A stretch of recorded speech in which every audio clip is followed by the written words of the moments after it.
हे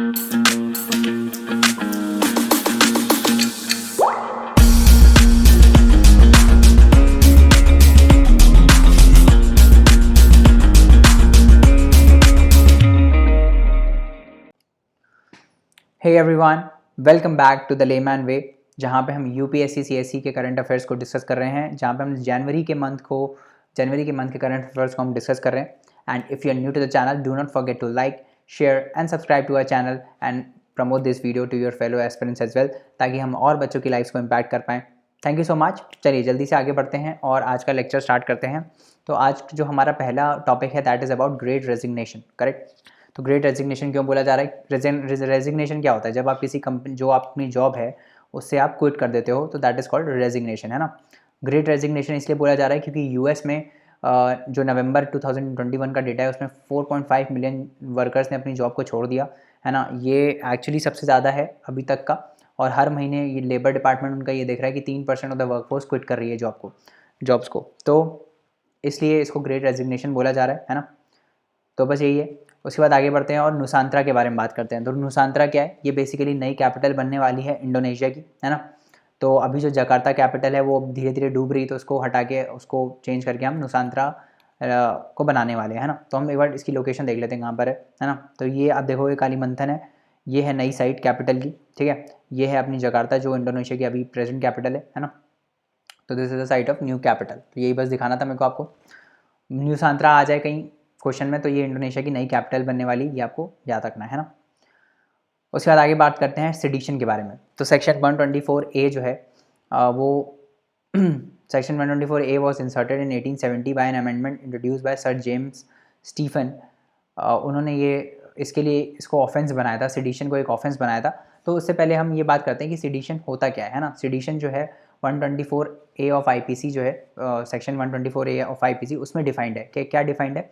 जब भी कोई पर्सन या तो बोल के हेट्रेड वायलेंस क्रिएट करे, वायलेंस क्रिएट करता है गवर्नमेंट के अगेंस्ट, तो उसको हम बोलते हैं सेडिशन। अब वो कैसे कर सकता है वायलेंस क्रिएट? या तो वर्ड्स के थ्रू करे, या स्पोकन और रिटन लैंग्वेज के थ्रू करे, या साइंस के थ्रू करे, या कोई भी विजिबल रिप्रेजेंटेशन के थ्रू करे, जिससे गवर्नमेंट के खिलाफ हेट्रेड बढ़े, है ना। हेट्रेड बढ़े, कंटेंट बढ़े लोगों का, है ना, और लोग रिवोल्ट करने चले जाएं गवर्नमेंट के खिलाफ, डिसअफेक्शन बढ़े गवर्नमेंट के खिलाफ, तो उसको हम बोलते हैं क्या? सेडिशन, ठीक है। तो ये एक क्राइम है बेसिकली सेक्शन 124A आईपीसी के अंदर।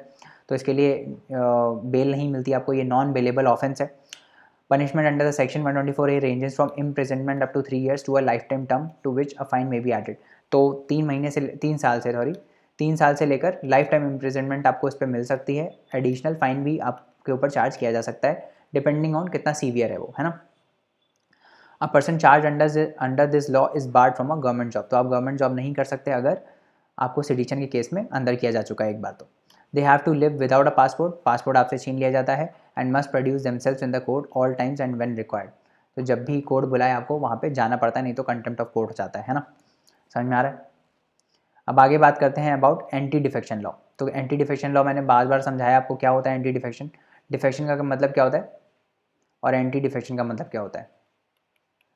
डिफेक्शन जब आप अपनी पार्टी से चेंज करके दूसरी पार्टी में चले जाते हो, है ना, तो दैट इज़ कॉल्ड डिफेक्शन। मतलब डिफेक्शन मतलब ये होता है जब आप अपनी खुद की पार्टी से गद्दारी तो क्या मतलब, खुद की पार्टी से चेंज करके आप दूसरी पार्टी में चले जाते हो, अपनी पार्टी को छोड़ देते हो, है ना।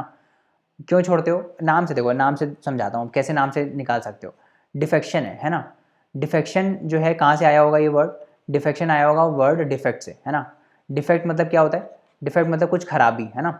तो कोई भी अगर प्रोडक्ट में आप कोई चीज़ खरीदने जाते हो, उसमें अगर खराबी होती है तो आप उसको खरीदते हो क्या? नहीं खरीदते हो। आप बोलते हो ये हमको नहीं चाहिए, हमको दूसरा दे दो, है ना, यही बोलते हो ना आप कोई चीज़ लेने जा रहे हो, वो डिफेक्टिव प्रोडक्ट होगा तो आप क्या बोलते हो? हम ये नहीं लेंगे, हमको दूसरा चाहिए। वैसे ही इन पॉलिटी के कंटेक्स्ट में इसको क्या बोलते हैं कि कोई भी पार्टी अगर किसी मेंबर को ऐसा लगता है कि ये पार्टी डिफेक्टिव है, तो वो क्या करता है? इस पार्टी को नहीं लेता है, वो दूसरी पार्टी में चला जाता है जिसको वो डिफेक्टिव नहीं लगती है। तो इसको हम क्या बोलते हैं? इसको हम बोलते हैं डिफेक्शन। सिंपल भाषा, बहुत ही सिंपल भाषा में समझाया है, इससे अच्छा सिंपल कोई समझा नहीं सकता। समझ में आ रहा है ना? कोई भी प्रोडक्ट डिफेक्टिव होता है तो आप उसको नहीं खरीदते हो। ऐसे ही अगर मेंबर को लगता है कि ये पार्टी डिफेक्टिव है तो वो उसको छोड़ के दूसरी पार्टी में चला जाता है, दैट इज़ कॉल्ड डिफेक्शन। इसको प्रिवेंट करने के लिए एक लॉ आया था, that is called anti defection law. समझ में आ रहा है? क्या आया था? कौन सा लॉ आया था? एंटी डिफेक्शन लॉ, ठीक है। तो ये आपको याद रखना है, ये कौन से अमेंडमेंट में इंक्लूड हुआ था, 10th शेड्यूल में आता है ये, है ना। अमेंडमेंट कौन सा है, 52nd कॉन्स्टिट्यूशनल अमेंडमेंट एक्ट के अंदर आया था, है ना, 1985 में, है ना।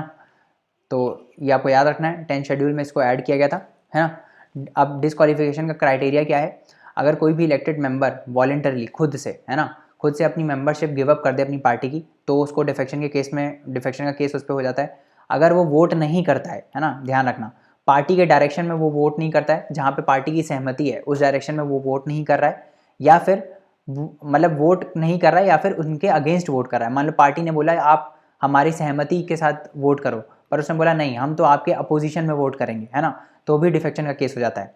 इसमें एक वो है, एक्सेप्शन है कि अगर अगर ये जिसमें अगर वो वोट नहीं करता है, उस केस में अगर वो पार्टी से परमिशन ले लेता है 15 दिन पहले कि मैं वोटिंग में नहीं आऊँगा, मैं वोटिंग में एब्सेंट रहूँगा, है ना, तो फिर डिफेक्शन का केस नहीं होता है, और पार्टी उसको अप्रूव कर देती है ना, उस चीज़ को, तो डिफेक्शन का केस नहीं होता है। बट अगर ऐसा नहीं है ना, और वो बिना बताए वोटिंग में नहीं आता है या फिर पार्टी के अगेंस्ट वोट करता है, तो डिफेक्शन का केस हो जाता है ना। फिर तीसरा केस क्या है, कोई भी इंडिपेंडेंट इलेक्टेड मेंबर अगर कोई दूसरी पॉलिटिकल पार्टी को ज्वाइन कर लेता है, कोई भी इंडिपेंडेंट मेंबर मतलब जो बिना कोई इंडिपेंडेंट कैंडिडेट इलेक्ट होकर आया है बिना पार्टी के, कोई पार्टी नहीं है उसकी, इंडिपेंडेंट मेंबर है, वो अगर किसी पॉलिटिकल पार्टी को ज्वाइन कर लेता है तो भी डिफेक्शन का केस होता है ना। इसके बाद अगर कोई नॉमिनेटेड मेंबर किसी पॉलिटिकल पार्टी को ज्वाइन करता है आफ्टर 6 मंथ्स, है ना, तो 6 महीने के बाद, मतलब 6 महीने आ गया वो, इलेक्ट होके आ गया नॉमिनेटेड मेंबर, नॉमिनेट होके आ गया, नॉट इलेक्ट होके, नॉमिनेट होके आ गया वो, है ना, उसके आने के 6 महीने बाद अगर वो किसी पॉलिटिकल पार्टी को ज्वाइन कर लेता है तो फिर उसको भी डिस्क्वालीफाई, मतलब डिफेक्शन का केस उस पर लग जाता है ना। अब इसमें एक्सेप्शन है, एक्सेप्शन क्या है कि जब पार्टी में, पॉलिटिकल पार्टी जो है उसके अगर 2/3 मेंबर्स अग्री करें कि हम अब दूसरी पार्टी में मर्ज होना चाहते हैं, तो फिर डिफेक्शन का केस नहीं होता। तो ये मर्जर के केस में 2/3 अगर मेंबर्स अग्री करें, है ना, कि पार्टी के लेजिस्लेचर्स एग्री करें कि 2/3 पार्टी जो है वो मर्ज होना चाहती है दूसरी पार्टी में, तो डिफेक्शन का केस नहीं होता है ना। इसमें पहले एक स्प्लिट को भी प्रिवेंट किया गया था, बट 91st अमेंडमेंट एक्ट से उसको हटा दिया गया, 2003 में जो आया था उसको, स्प्लिट वाले केस को हटा दिया गया, मतलब अब स्प्लिट होता है तो भी डिफेक्शन होता है ना, तो ये याद रखना। दूसरा एक्सेप्शन क्या है कि अगर स्पीकर मान लो, स्पीकर होता है ना, स्पीकर कौन होता है, किसी पॉलिटिकल पार्टी का मेंबर ही होता है ना, तो स्पीकर अपनी पोजीशन को ऑक्यूपाई करने के लिए अपनी अगर पॉलिटिकल पार्टी से छोड़ता है, अपनी पॉलिटिकल पार्टी को रिज़ाइन करता है, स्पीकर हो चाहे मतलब वो हो क्या बोलते हैं, presiding officer of the house, है ना, तो वो अगर अपनी पार्टी से रिज़ाइन करता है अपनी स्पीकर की पोजीशन पे जाने के लिए, ताकि बायस ना आए किसी डिसीजन में, तो भी डिफेक्शन नहीं होता है ना। तो ये दोनों चीज़ें हैं, ठीक है। The decision on the question of the disqualification on the ground of defection refer to the chairman on the speaker of the house. तो मतलब जो डिसीजन होता है स्पीकर और chairman of the presiding officer of the house का, वो final होता है डिफेक्शन के केस में। और ये चीज़ याद रखना आपकी, ये जो डिफेक्शन का केस होता है वो स्पीकर या फिर प्रिसाइडिंग ऑफिसर सुओ मोटो नहीं लेता। सुओ मोटो मतलब खुद से नहीं बोलता है कि भाई हाँ इस लेजिस्लेचर ने पार्टी चेंज किया है तो इसका डिफेक्शन का केस करते हैं, ऐसा नहीं होता। अगर उसके अगेंस्ट कंप्लेंट जाती है स्पीकर के पास तो ही डिफेक्शन का केस वो लेता है, सुओ मोटो नहीं लेता, ये ध्यान रखना, ठीक है। और इसका डिसीजन जुडिशियल रिव्यू हो सकता है। तो मोटा मोटा आप ये याद रखो, जुडिशियल रिव्यू दुनिया में हर चीज़ का हो सकता है ना, ऐसी कोई भी चीज़ नहीं है जिसका जुडिशियल रिव्यू नहीं हो सकता। जुडिशियल रिव्यू सबका हो सकता है, हर किसी चीज़ को जो कोर्ट है वो उसका रिव्यू कर सकती है, ठीक है। The law does not specify a time frame under which a decision has to be frame. तो ये याद रखना कि जो ओरिजिनल लॉ है, जो एंटी डिफेक्शन का ओरिजिनल लॉ है, उसमें कोई टाइम फ्रेम नहीं दिया हुआ है कि स्पीकर को इतने टाइम में डिसीजन लेना है। बट हाल ही में एक सुप्रीम कोर्ट ने बोला था कि भाई ऐसा नहीं है कि आप कब तक, अब ऐसा तो डिसाइड ही नहीं होगा केस, तो सुप्रीम कोर्ट ने बोला कि भाई आप 3 महीने के अंदर अंदर जो है अपना वर्डिक्ट दो, उस पर बताओ कि डिफेक्शन हो रहा है कि नहीं हो रहा है ना। बट ये लॉ में नहीं दिया हुआ है, ध्यान रखना, सुप्रीम कोर्ट ने खुद से बोला है, लॉ में कहीं नहीं दिया हुआ है ना। तो ये आपको चीज़ें याद रखनी है, ठीक है। उसके बाद आगे बात करते हैं about biodiversity city.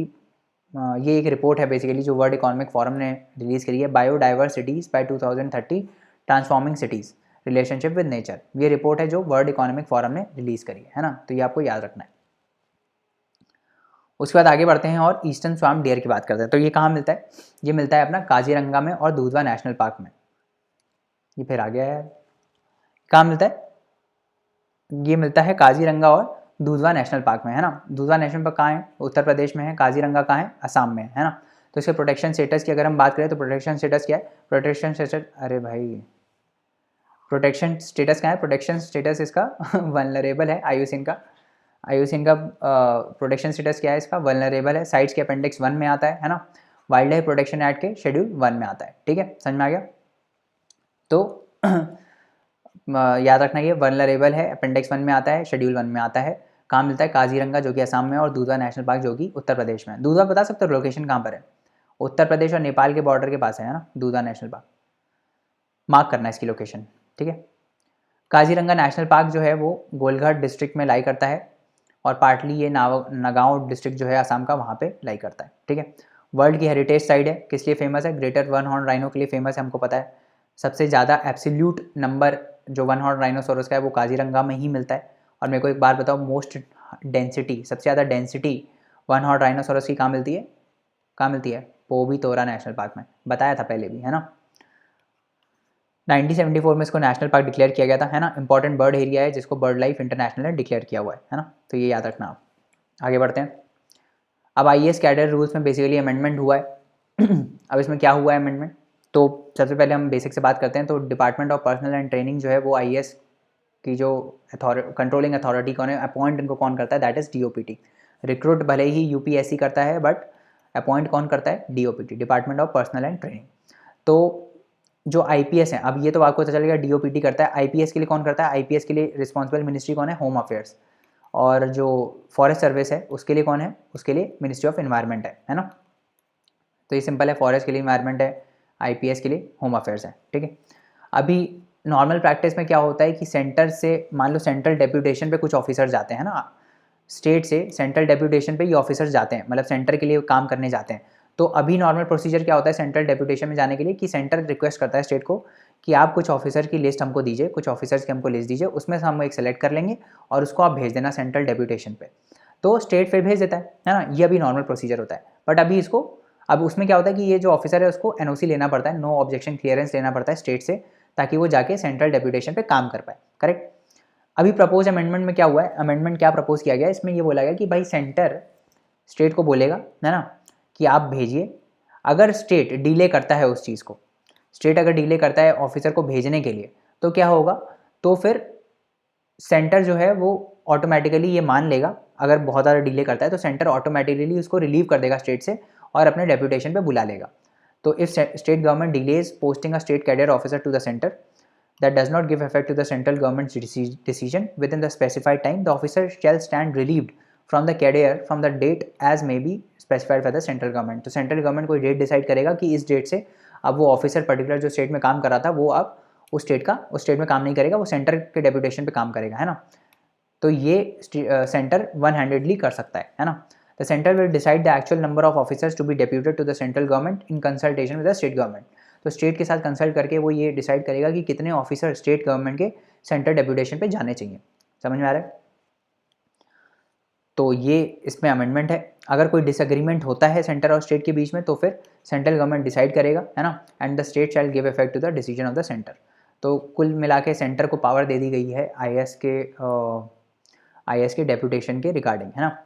Specific situation में where the service of the cadre officers are required by the central government in public interest, the state shall give effect to its decision within a specified time. तो अगर कोई public interest के case में वो deputation में मंगा रहे हैं किसी ऑफिसर को, तो स्टेट गवर्नमेंट को इमीडिएटली उस जो सेंट्रल गवर्नमेंट की स्टेटमेंट है उसको ऑनर करना पड़ेगा, जो डिसीजन है उसको ऑनर करके इफेक्ट देना पड़ेगा। समझ में आ गया।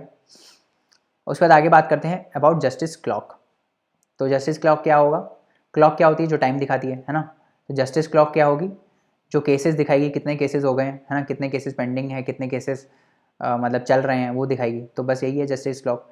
It will exhibit the vital statistics of justice delivery status in Gujarat. तो गुजरात में अभी इस टाइप का है, देखो कि इतने हैं, लास्ट वीक इतने हमने सॉल्व किए, लास्ट मंथ इतने सॉल्व किए, इतने डिस्पोज किए, इतने क्लियर हो गए, क्लियरेंस रेट इतना है, ये सब, है ना, ये सब दिखाएगी ये क्लॉक, डिजिटल क्लॉक है ना। और the work done by the state judiciary. समझ में आ गया।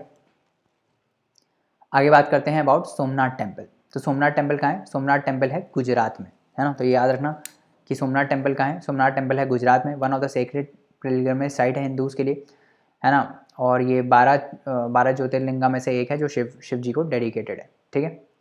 उसके बाद आगे बात करते हैं अबाउट डेनिसन बार्ब। तो डेनिसन बार्ब क्या है, ये एक फ़िश की स्पीशीज़ है, देखो यही है, this is the fish species. तो ये डेनिसन बार्ब क्या है, ये एक फ़िश की स्पीशीज़ है ना। इसको schedule 1 of wild life protection act में इंक्लूड किया गया है ना। कहाँ मिलती है? केरला कर्नाटका में मिलती है। IUCN स्टेटस क्या है? Endangered, very important. Endangered species वैसे ही हमारे लिए इंपॉर्टेंट हो जाते हैं। तो ये जो डेनिसन बार्ब है वो क्या है? ये एक इंडेंजर्ड स्पीशीज़ है जो कि केरला कर्नाटका में मिलती है। शेड्यूल 1 में है वाइल्ड लाइफ प्रोटेक्शन एक्ट के। कहाँ मिलती है? फास्ट फ्लोइंग वाटर्स में आपको ये मिलती है ना। और जो बैंक्स होते हैं रिवर्स के, जो थिक वेजिटेशन होता है जहाँ पे, वहाँ पे ये आपको मछली मिलती है। ठीक है, समझ में आ गया? उसके बाद आगे बात करते हैं कमेटी ऑन प्रिविलेजेस के बारे में। तो प्रिविलेजेस कमेटी क्या करती है? ये बेसिकली ब्रीच ऑफ प्रिविलेज को देखती है ना। तो privilege committee is a parliamentary committee जो दोनों हाउसेज में प्रेजेंट होती है, लोकसभा में भी होती है और राज्यसभा में भी होती है ना। It is one of the standing committees to inquire and examine the breach of privilege. तो ब्रीच ऑफ प्रिविलेज को ये देखती है, कोई भी मेंबर जो ब्रीच ऑफ प्रिविलेज करता है उसके अगेंस्ट ये कमेटी स्क्रूटनाइज करती है उसको, है ना, और अप्रोप्रिएट एक्शन लेती है। तो कितने कितने मेंबर्स होते हैं? तो लोकसभा की जो प्रिविलेज कमेटी होती है उसमें 15 मेंबर होते हैं और जो राज्यसभा की प्रिविलेज कमेटी होती है उसमें 10 मेंबर्स होते हैं। ठीक है, जो स्पीकर होता है लोकसभा का वो इनको हेड करता है, जो लोकसभा की कमेटी होती है उसमें, और राज्यसभा में डेप्यूटी चेयरमैन करता है। ध्यान रखना, चेयरमैन नहीं करता है, क्योंकि राज्यसभा के चेयरमैन कौन होता है? वाइस प्रेसिडेंट, वो नहीं करता है। ध्यान रखना, डेप्यूटी चेयरमैन जो है राज्यसभा का वो इस कमेटी को हेड करता है राज्यसभा में, है ना।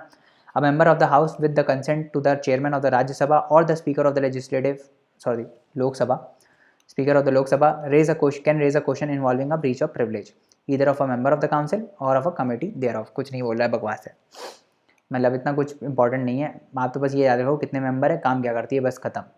इतना अगर याद करने बैठ जाओगे तो हो गया, है ना। अब आगे बात करते हैं लिविंग रूट ब्रिजेस के बारे में बात करते हैं, है ना। तो लिविंग रूट ब्रिजेस पहले भी हम बात कर चुके हैं, ये मेघालय में होती है, इस टाइप की है। देखो इसमें क्या होता है कि जो रूट्स होती है ना ट्रीज़ की, उसको एज अ मतलब उसको ऐसे अपवर्ड ग्रो करवाया जाता है और उसको ऐसे इंटेंगल करके एक ब्रिज बना देते हैं वहाँ की लोकल कम्युनिटी, है ना। तो ये बहुत ही स्ट्रॉन्ग रहती है। तो आप देख रहे हो ऐसे डबल डेकर टाइप का है ये, है ना। तो इस टाइप से जो रबर ट्री होता है उससे बनती है शायद ये, है ना। तो उससे ये ऐसी ब्रिज बन जाती है ना। तो बस यही है और कुछ नहीं है। उसके बाद आगे बात करते हैं अबाउट ग्लोबल टाइगर फोरम के बारे में, है ना। तो इकलौती इंटरगवर्नमेंटल इंटरनेशनल बॉडी है ना, जो टाइगर के प्रोटेक्शन के कैंपेन्स को चलाती है ना, ग्लोबल कैंपेन्स को। कब फॉर्म किया गया इसको? 1993 में इसको बनाया गया था। हेडक्वार्टर कहाँ है इसका? न्यू दिल्ली में है ना। तो इसकी जो जनरल असेंबली है वो हर 3 साल में मिलती है। एक स्टैंडिंग कमेटी है जो हर साल एक बार मिलती है एटलीस्ट। इसमें मेंबर्स की बात कर लेते हैं। मेंबर कौन कौन है इसमें ग्लोबल टाइगर फोरम में? बांग्लादेश है, भूटान है, नेपाल है, म्यांमार है, इंडिया है, वियतनाम है एंड कंबोडिया है। तो ये आपको याद रखना है, ठीक है। फिर आगे बात करते हैं अबाउट नेक्स्ट न्यूज़ क्या बोला है? Supreme Court has ruled that daughters will have equal rights to their father's property even prior to the enactment of the Hindu succession act of 1956। तो पहले क्या होता था? पहले जो डॉटर्स थी उनको बेसिकली राइट नहीं था प्रॉपर्टी इनहेरिट करने का। तो जब हिंदू सक्सेशन एक्ट आया था 1956 में, तब के बाद फिर ये लॉ लागू कर दिया गया, है ना। और तब से जो बेटियां होंगी उनको इन राइट टू इनहेरिट प्रॉपर्टी दिया गया है ना। तो अब सुप्रीम कोर्ट ने बोला कि इससे पहले से ही ये लागू है ना। तो इसको बोलते क्या है? इसका एक पर्टिकुलर टर्म है जो हमारे लिए इंपॉर्टेंट है, दैट इज़ कॉल्ड कोपर्सिनरी। ये जो नाम है ना, कोपर्सिनरी राइट्स, ये वही होते हैं राइट्स जिसके थ्रू ये जो डॉटर्स हैं वो अपनी फादर की प्रॉपर्टी को इनहेरिट कर सकती हैं, ठीक है। एंसेस्ट्रल प्रॉपर्टी को, नॉट फादर, एंसेस्ट्रल प्रॉपर्टी को इनहेरिट कर सकती हैं। The apex code in 2020 clarified that the daughters had compensatory rights by birth, है ना। compensatory refers to the person who has the capacity to assume a legal right in ancestral property। तो legally वो ancestral property को inherit कर सकती हैं, है ना। तो हिंदू सक्सेशन एक्ट जब आया था 1956 में, उसने ये गवर्न किया था सक्सेशन को और इनहेरिटेंस ऑफ प्रॉपर्टी के राइट्स को उसने डिफाइन किया था। और उसने सिर्फ मेल्स को ही as a legal heir recognise किया था फॉर इनहेरिटेंस ऑफ प्रॉपर्टी, है ना। बट क्या हुआ 1956 में ये एक्ट आया, शायद मैंने पहले ये बोल दिया था कि 1956 में जो एक्ट आया था उसने वुमेन को अलाउ कर दिया था, तो सॉरी फॉर दैट। 1956 में जो एक्ट था उसने मेल को ही रिकॉग्नाइज किया था, बट उसके बाद इसको अमेंड किया गया था 2005 में। तो जब ये अमेंड हुआ था 2005 में, तो फिर वुमेन को भी मतलब ये राइट दे दिए गए थे। तो अमेंडेड राइट जो था अभी एट प्रेजेंट, जो अमेंडेड राइट था हिंदू सक्सेशन एक्ट का, उसमें वुमेन को दिया गया है। बट जो इनिशियली 1956 में राइट आया था उसमें रिकॉग्नाइज नहीं किया गया था, उसमें सिर्फ मेल्स को ही रिकॉग्नाइज किया गया था as legal descendants of the property. समझ में आ रहा है? तो ये चीज़ इंपॉर्टेंट है, व्हाट इज कोपेंसेंट्री, है ना। तो ये आप याद रखना कि ये जो वर्ड है ये किससे एसोसिएटेड है? इनहेरिटेंस ऑफ प्रॉपर्टी से रिलेटेड है फॉर डॉटर्स। तो डॉटर्स जो हैं वो एंसेस्ट्रल प्रॉपर्टी को जो इनहेरिट करती हैं उसी के राइट को हम बोलते हैं कोपेंसेंट्री, सेनरी राइट्स। ठीक है, समझ में आ रहा है। उसके बाद आगे बात करते हैं अबाउट सेला टनल प्रोजेक्ट। तो ये कहाँ पर है, ये वेस्ट कामेंग डिस्ट्रिक्ट में, वेस्ट कामेंग डिस्ट्रिक्ट में लोकेटेड है अरुणाचल प्रदेश के। तो ये टनल है BCT, ये है बालीपरा, चारीद्वार और तवांग। ये रोड में बेसिकली इसको बनाया गया है ना। इस रोड का ये पार्ट है जो कि चाइनीज़ बॉर्डर के बहुत पास है ना। अगर ये कंप्लीट हो जाएगा तो ये हाईएस्ट प्रोजेक्ट होगा, मतलब लॉन्गेस्ट टनल होगा at an altitude of 13,000 feet, है ना। ऑल वेदर कनेक्टिविटी प्रोवाइड करेगा तवांग डिस्ट्रिक्ट को। तो एक बार देख लेते हैं इसको, है ना। तो ये है, आप देखोगे कि ये बॉर्डर है, ये तवांग है इधर, है ना। This is the border of Arunachal Pradesh. यहाँ पे सेला पास टनल है ना। टोटल टाइम जो है वो 1 घंटे से रिड्यूस हो जाएगा, है ना। ऑल वेदर एक्सेस होगा, critical for army movement and year round access to Tawang. ठीक है, तो ये बोमडीला से आपको कहाँ तक मिलेगा, तवांग तक। ठीक है, समझ में आ गया। तो ये है। उसके बाद आगे बढ़ते हैं और कंटेम्प्ट ऑफ कोर्ट के बारे में बात करते हैं। तो कंटेम्प्ट ऑफ कोर्ट एक्ट जो है 1971 का, वो सिविल और क्रिमिनल कंटेंट दोनों को डिफाइन करता है ना। And the laws lays down the powers and procedures by which courts can penalize the contempt as well as penalties that can be given for the offence of the contempt. तो contempt होता क्या है basically, पहले तो contempt पढ़ लेते हैं। ये तो हाँ ठीक है, पेनल्टी दी है, ये समझ में आ गया। कंटेम्प्ट ये होता है जब आप कोर्ट के डिसीजन को ना डिसऑनर करते हो या डिसरिस्पेक्ट करते हो या डिसओबीडियंस दिखाते हो, तो उसको हम बोलते हैं कंटेम्प्ट ऑफ कोर्ट। तो it is a offence of being disobedient. अब अच्छा, इसके 2 चीज़ें होते हैं, एक होता है सिविल कंटेम्प्ट और एक होता है क्रिमिनल कंटेम्प्ट, है ना। आप जज को धमका रहे हो कि भाई मेरे डिसीजन में फेवर दो, तो that is criminal contempt. Civil contempt मतलब आप उसके ऑर्डर को डिसरिगार्ड कर रहे हो, है ना। आप उन्होंने बुलाया, आप पेशी नहीं दे रहे हो, तो that is called civil contempt, है ना। तो आप ये एक्सटेंसिव डिफरेंस इसके बीच में देखना, लक्ष्मीकांत में पूरा डिफरेंस अच्छे से दिया हुआ है। तो you should know the difference between civil contempt and criminal contempt क्या होता है। तो एक बार जाके इसको रिवाइज करना। कुल मिला के बात बोलने का ये है ना।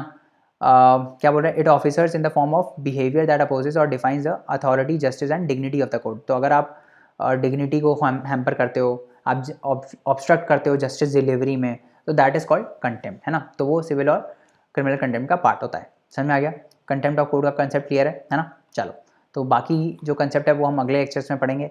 Thank you so much for listening to this lecture so patiently, and for more lectures you can log on to www.thelaymanway.com, where we have a lot of free courses where you can study, है ना।